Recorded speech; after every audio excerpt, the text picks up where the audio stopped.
We've been talking a lot about stocks on the move. We want to highlight one of the day's analyst calls. We're looking at Peloton. Wedbush analyst James Hardiman says the company is well positioned to dominate in the at-home fitness category because there are very few real competitors. He joined us now on the phone. We're seeing the stock rise by about 1.2% today.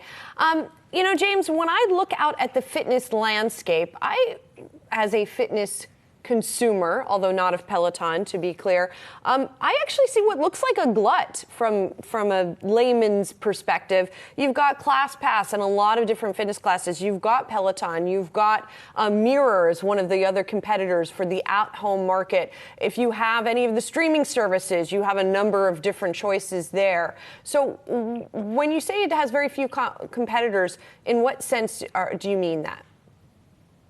Yeah, I mean, just to clarify, I think there are very few competitors that do exactly what they do and have had success doing it. Ultimately, consumers want to be able to work out how they want, when they want, where they want, and increasingly that is at home.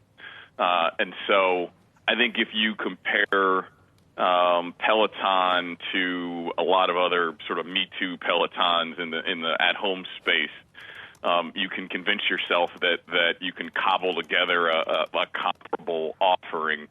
But I think the real long-term transformation here for this industry is they're going to be stealing share from clubs and gyms for a long time. But are they going to be able?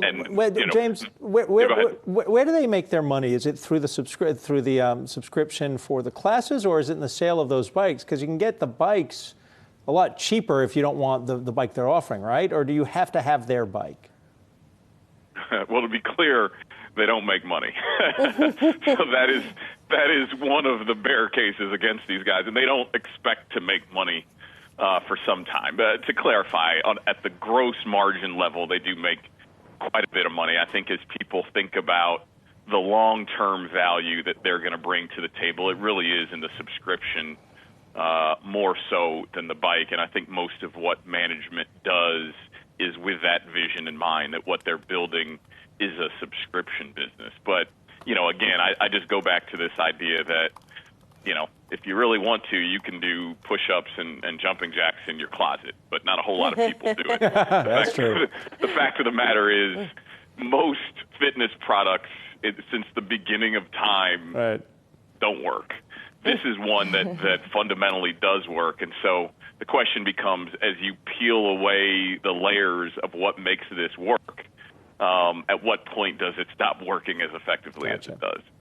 James, so when we look at Peloton consumers, there are folks out there that have the means, right? They have the discretionary income right now. And right now, the U.S. economy looks pretty solid. It's chugging right along. But last year, there were fears of a recession. So in the situation that we see a recession, or there are recession fears, what does a company like Peloton do in that kind of situation? How is it going to fare? Yeah, look, it's a consumer discretionary company. So a recession is going to hurt them like it maybe less so, but it's going to hurt them in that scenario. One of the things that we tried to do to answer that specific question, we surveyed about 1,100 consumers, many of whom were Peloton owners, and asked them that question specifically. If money gets tight, which services, right, which subscriptions that you're currently paying for on a monthly basis would you look to scale back on, right? And that included video services, streaming, Netflix, music, food services, and traditional gyms for that matter. And among the people that are Peloton users, Peloton was dead last in terms of what they would look to cut back on, which we found pretty astounding. Now, that doesn't mean that their ability to bring on new subscribers won't take a hit, because it is a significant expense.